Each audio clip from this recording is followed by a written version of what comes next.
Hey guys, welcome back. Okay, today's going to be a Blu-ray pickups video, and I've got a nice little stack, good variety to show you, so we're just going to get straight into it. Now the first one I picked up is Skyfall, Daniel Craig's James Bond, and this is the 4K release, by the way. So the reason I picked up the 4K was just that my original Blu-ray, it doesn't play on my Panasonic 4K Blu-ray player. It plays up until the point where James is strapped to the chair and Silver comes down in the lift. As soon as he starts walking towards James, the film just starts stuttering, breaks up and freezes, unfortunately. So I've put up with that for years. I can play it on my PlayStation 3, no problem, but I can't play it on my 4K Blu-ray player. And I don't really have the space to have them all set up, you know, with everything else that I have in the living room. So I thought I'd just grab the 4K while it was cheap, see if that works. And it comes with a standard Blu-ray as well, so I've got two chances of it working. As it happened, the 4K worked perfectly flawless, so that was great. And I can, as much as I'm not a fan of the 4K Blu-ray format, I don't like HDR, I think it looks terrible, ruins the picture for me. So it is just about the 4K upgrade. It's not a big upgrade, so I don't really think it's worth the extra £10 a film. This one is the first one I've watched where the 4K actually does look better than the Blu-ray. I was really impressed. The colours in the clothes pop more. There's a lot of detail going on in skin tones and clothing. I was actually quite surprised because I'm not one that can notice these kind of things. I'm very much a casual film fan. But anyway, as far as the film's concerned, it's brilliant. Still holds up really well. Great film. Used to be my favourite Bond from Daniel Craig. Not anymore. After watching these films many times over and over and over again, I am definitely at the conclusion that Casino and Quantum are my favourites. And really, I just class that as one film because that's all it is. It's just one continuous film. So I just called it Casino of Solace. And then I would go after that. It's then really is an interchangeable thing between Skyfall and Spectre. Each time I watch those films, I change my mind as to which order I'd put them in. But at the moment, I would probably go Casino of Solace, Skyfall, Spectre, No Time to Die. No Time to Die is without doubt the worst. You know, I mean, it's not a terrible film by any means, but in terms of the Bond films in the Daniel Craig era, it's the worst one for me. It's a film of good moments, not a film that is well written and well constructed and well paced. And they underused the villain. You got Rami Malek and they totally underused him, which made no sense to me at all. I'm not too keen on the whole family dynamic. I want Bond to be a loner going out there, doing missions, shooting people, fighting people, driving cool cars, using gadgets, all of that. And yeah, it was just a very disappointing film, wasn't it? And killing off Felix, and that really annoyed the hell out of me. And then killing James was just like Daniel Craig's middle finger because he was sick of playing the character. I just felt it quite insulting. But the film has got some really great moments, like the Cuba scene is incredible. The bit in the forest is phenomenal. Yeah, there's some really great action, but I thought the film was just weak. Compare that to like Skyfall, where it's just great from beginning to end. It just takes you on a really great ride. It's got great drama, it's got great action, it's got gadgets, it's got the car, it's got good humour, it's got a great villain. You got Daniel Craig, you got Judi Dench. Jesus Christ, my brain went blank there. Yeah, it's great. Love that film. So yeah, I'm a big fan of the Daniel Craig films. They're excellent. It's just disappointing that they ended the way they did. Next one I picked up, I said in my last video at the end of the last year that I was going to get this. I'm so glad to have gotten it. Mission Impossible Dead Reckoning Part 1. So I saw it at the cinema, loved it a bit. I love all the Mission Impossibles. Even number 2, I like that one. Even though it's the worst one. Yeah, watch this again on Blu-ray. Absolutely loved it. I mean, it's 2.5 hours. But the pacing and the edit is so well done that it just grabs you right from the beginning, draws you in, you're completely absorbed in it, and it just goes so quickly. It's fantastic. There's some incredible action. It's a Tom Cruise film. He's doing all the stunts. There's some phenomenal car chases. Obviously, most people would have seen him jumping off the cliff on the motorbike. There's the big train sequence at the end, which is absolutely phenomenal. But I really enjoyed the story. I mean, I know I have seen people say that like, the AI part of it doesn't entirely make sense. But me, I don't really care, because it was nice to go and see a film that is just a classic, big budget Hollywood blockbuster. You can just switch your brain off for 2.5 hours and just have fun, just sit back and enjoy the ride. And that's what I did, and it was great. So I definitely recommend watching this one. I would say if you've never seen a Mission Impossible film, go back and watch those films first, watch them in order, because you'll get a lot more out of this one. You can watch this without seeing the others, but I feel like if you watch the other first, you'll get more out of this one because of all of the Easter eggs and the moments from the other films that I mentioned and shown. So yeah, it's an excellent film.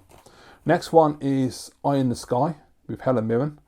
So I watched this years ago when it came out. Finally picked it up on Blu-ray. I was in the mood to watch it again. Excellent film. I never really see people talk about this that much.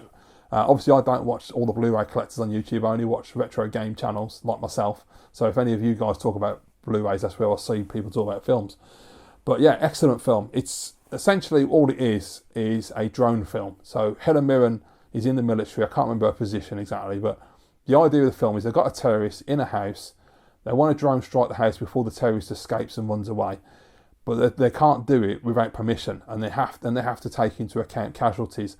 So it's Helen Mirren always trying to get her people to tell her where can you strike the house for the least casualties possible, and talking to her superiors, trying to get them to sign off on it. Now that might not sound that interesting, but it's actually really gripping and a really interesting film, and it just holds your attention throughout the film.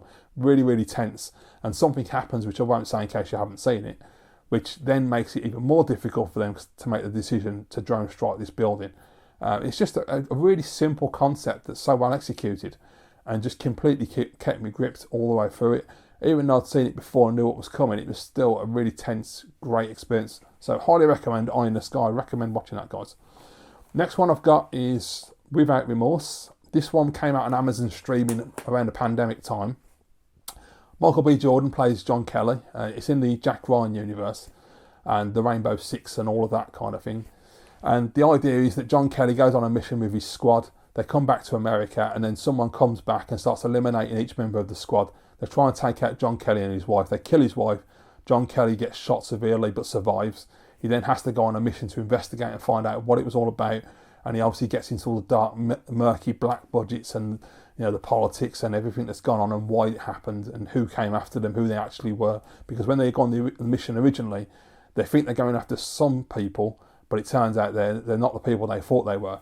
It's a really good film. Some great action sequences, some great shootouts. Michael B. Jordan, as always, is fantastic. I love everything he does. He's a great actor. Highly recommend watching this if you haven't seen it already. And I'm a big fan of the Jack Ryan universe. Anyway, I love the Jack Ryan films. I love the Jack Ryan TV show. We definitely need a new film now the TV show's ended. And at the end of this one, they do talk about Rainbow Six being put together. So I hope that comes to be. I hope they do make another John Kelly film or a Rainbow Six film, or even a, God forbid, if we're really lucky, a new Jack Ryan and maybe a Jack Ryan John Kelly crossover would be phenomenal as well. I'd love to see Michael B. Jordan playing alongside whoever plays Jack Ryan next. That could be really good. But yeah, excellent film.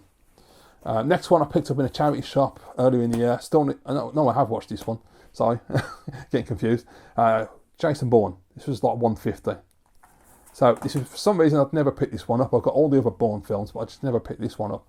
And I remember watching it when it came out, but I just couldn't remember if I enjoyed it or not. Because after Bourne Legacy, I was a bit down on the series anyway, because that wasn't a great film. The three Matt Damon films are good films, but the Jeremy Renner one, not so much.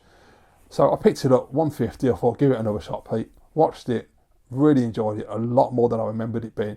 This feels very much like Ultimatum, in that kind of like really well written story, some absolutely incredible action.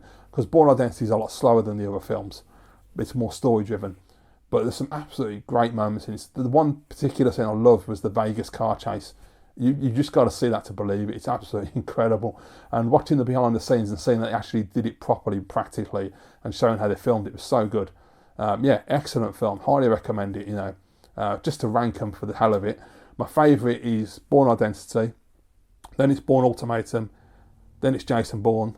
Then it's Bourne Supremacy. And then it's Bourne Legacy. But yeah, excellent. I love the Bourne series. They're really good films. Next one is another one I got from a charity shop. Still need to watch it. The only reason I haven't watched it yet is because I'd watched it a couple of days before I actually picked it up. And that's the only reason I picked it up, because I saw it and I thought, oh, I need that in my collection. And it is Jack Ryan. Jack Reacher. Too many Jacks. Jack Ryan, Jack Bauer, Jack Reacher. Jesus Christ. So Jack Reacher with Tom Cruise. Great film. I'll say I just watched the film and I saw this in the shop and thought, oh, I'll pick that up. And I'd watched both Jack Reacher and the sequel, Jack Reacher Never Go Back, I think it's called. I remember seeing that at cinema, was disappointed, watched it again, still disappointed. The sequel's crap. It's not a patch on the first film. So this first film, the Jai Courtney's the villain, and the film starts out with Jai Courtney in a multi-story car park. He's got a sniper rifle and he just starts executing civilians. And then somebody's arrested for the crime, And then Jack Ryan is called in as a favour to defend this guy because he's a military lawyer.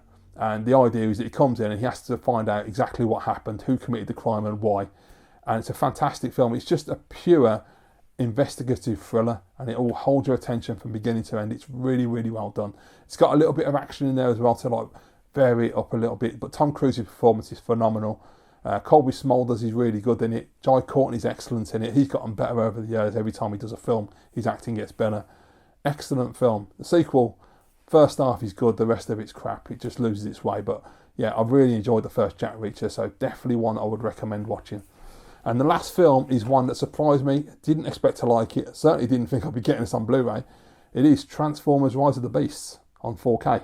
So yes, not a fan of the Transformers films by any means. I've got the very first Michael Bay one. That's the only one I've ever bought on Blu-ray because that's a good film. Although to be fair, I've never watched it for a long time. I've also got it on HD DVD. I mean, it is a good film.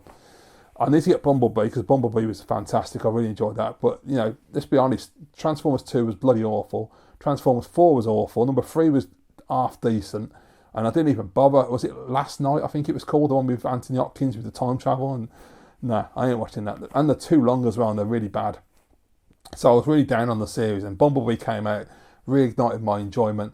But when this one got announced, I saw the trailer, thought, trailer brilliant. Obviously, it's Transformers. The trailers always look incredible. There's lots of CG, lots of really cool action. It's going to be a fun ride, but it's probably going to be a terrible film again. So I didn't go and see it at cinema. Thought nothing of it. It came on stream, and I thought, go on, I'll give it a try. Sat down one night, watched it because I was bored. Absolutely shocked me. I was really impressed. I did not think it was going to be fun, and it was. It was great. It was a really fun film. Same thing as usual. Human meets Transformer. Other Transformers turn up. They go on an adventure. Big battle at the end. The end. And that's all you need. And it's really well done. It's really fun. You know, I love all the Transformers, the Autobots, but you also get these new animal Transformers. I don't know what the actual proper name for them is. Really cool. The big gorilla and the eagle and everything. Excellent idea bringing those into it. Makes it a bit more varied. Yeah, fantastic film. And the big battle at the end, I loved it. It was great fun. The main character, he gets his really cool suit and he can fight the Transformers as well, like the evil Transformers. I can't remember if they're Decepticons or something else. I don't know enough about Transformers. But yeah, it was really, really fun watching that. And, you know, right at the end of the film, they talk about bringing G.I. Joe into it. So they're going to do a mash-up and crossover Transformers with G.I. Joe, which if that happens, I'm definitely going to go and see that because that could be a real load of fun. So yeah, really surprising. Nice to see that they can still make Transformer films good. They just need to continue to do so. Yeah, really glad I watched it. So if you haven't watched it, because like me, you're probably burnt out and thought it's probably going to be another shit Transformers film, watch it. It's really good. So thanks for watching, guys. That's all the films I've picked up recently. When I've got more, I'll do more videos to talk about them, obviously. But for the time being, leave your thoughts down in the comments. And thank you for watching. I'll see you next time.